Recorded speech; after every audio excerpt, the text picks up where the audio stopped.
মুরগির রোগ কেন হয়? মুরগির রোগ হয় ২ টা কারণে। আপনি যদি এই ২ টা কারণ সম্পর্কে জানেন বা এই ২ টা কারণ সম্পর্কে জানা থাকে এবং এই ২ টা কারণ যদি আপনি প্রতিরোধ করতে পারেন, তাহলে কিন্তু আপনার মুরগির বেশিরভাগ রোগই আর হবে না। তাই আপনার অবশ্যই মুরগি পালন যদি আপনি করতে চান, তাহলে এই ২ টা বিষয় আপনার লক্ষ্য রাখতে হবে। যেই ২ টা কারণে আপনার মুরগির রোগগুলো হতে পারে। আপনারা জানেন মুরগির চুনা পায়খানা হয়, মুরগির গাম্বুরা হয়, মুরগির রানীক্ষেত হয়, মুরগির রক্ত আমাশয় হয়, মুরগির ব্রুডিং নিউমোনিয়া হয়, মুরগির যে পেছনের অংশ সেখানে কিন্তু মল লেগতে পারে। এই যে বললাম, এই রোগগুলো কারণে ২ টা কারণেই মাত্র হয়ে থাকে।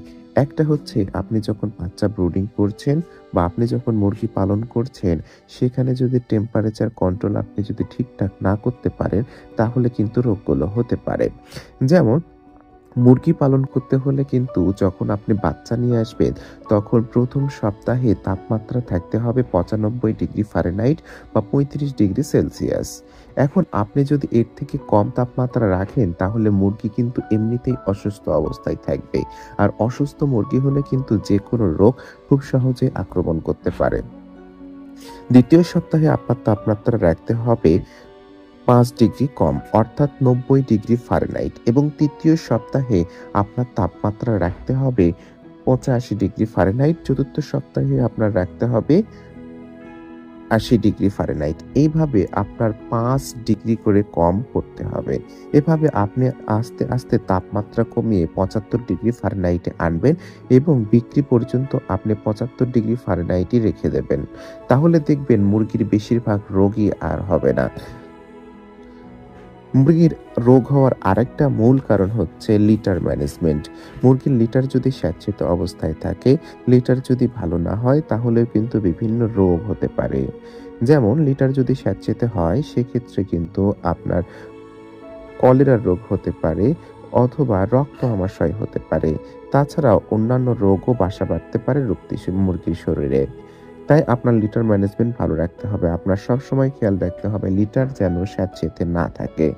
আবার অনেকে লিটার হিসেবে আপনি বাচ্চা যখন ব্রুডিং করেন তখন কাঠের গুঁড়া ব্যবহার করেন। কাঠের গুঁড়া ভেজা অবস্থায় থাকলে সেখান থেকে ফাঙ্গাস জন্মায় এবং এই ফাঙ্গাস থেকে বিভিন্ন ভাইরাস কিন্তু মুরগির শরীরে প্রবেশ করে মুরগিকে বিভিন্ন রোগে আক্রান্ত করে। তাই আপনার এদিকেও খেয়াল রাখতে হবে। আপনি ১ম অবস্থায় কাঠের গুঁড়া ব্যবহার না করে আপনি কিন্তু ধানের যে তুষ বলা হয় সেই তুষটা ব্যবহার করতে পারেন। এই তুষের পরিমাণ কি হবে? আপনি যদি শীতের মধ্যে ব্রুডিং করেন তাহলে তুষ কিন্তু আপনার ৪ ইঞ্চি দিতে হবে। আর যদি আপনি গরমের মধ্যে ব্রুডিং করেন তাহলে আপনার তুষ ৩ ইঞ্চি দিলেই চলবে। আস্তে, আস্তে মুরগি পালন করতে থাকবেন এবং ব্রুডারের জায়গা বাড়াতে থাকবেন। এবং আরেকটা ব্যাপার সেটা হচ্ছে গ্যাস। যখন আপনি ব্রুডিং করবেন, ব্রুডিং করার সময় আপনার চিক গার্ডস যেটা আছে ওর চারপাশে এবং যে হপার আছে তার চারপাশে আপনি নরম শাড়ি ব্যবহার করতে পারেন। এই শাড়িগুলো দিয়ে কিন্তু তাপমাত্রা ভালো কন্ট্রোল করা যায়। আবার দিনের বেলা একসময় আপনার কি করতে হবে, ফার্মের যে কাপড়গুলো আছে সেগুলো খুলে দিতে হবে যেন গ্যাসগুলো বের হয়ে যেতে পারে।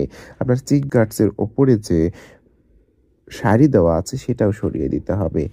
আপনারা জানেন মুরগির যখন ল আপনারা জানেন মুরগির মধ্যে কিন্তু অ্যামোনিয়া গ্যাস উৎপন্ন হয়। এই অ্যামোনিয়া গ্যাস যদি ওখানে আটকে অবস্থায় থাকে এগুলো কিন্তু মুরগির শরীরে এবং মুরগির গলাতে ক্ষত সৃষ্টি করে এবং এই ক্ষত সৃষ্টি হলে কিন্তু মুরগি আস্তে, আস্তে খাওয়া-দাওয়া কমিয়ে দেয়, হাঁ করে নিঃশ্বাস নেয় এবং ব্রুটাল নিউমোনিয়া হতে পারে। তাছাড়াও অন্যান্য রোগেও আক্রান্ত হতে পারে। তাই আপনারা খেয়াল রাখবেন তাপমাত্রা মেইনটেইন যেন ঠিকঠাক হয় এবং লিটার ম্যানেজমেন্ট যদি ঠিকঠাক থাকে তাহলে কিন্তু আপনার বেশিরভাগ অসুখই আর হবে না মুরগির। তাছাড়াও ব্রুডিং করার জন্য কি, কি ওষুধ আপনারা ব্যবহার করবেন আমরা কিন্তু পরবর্তী ভিডিওতে বলব। ধন্যবাদ সবাইকে।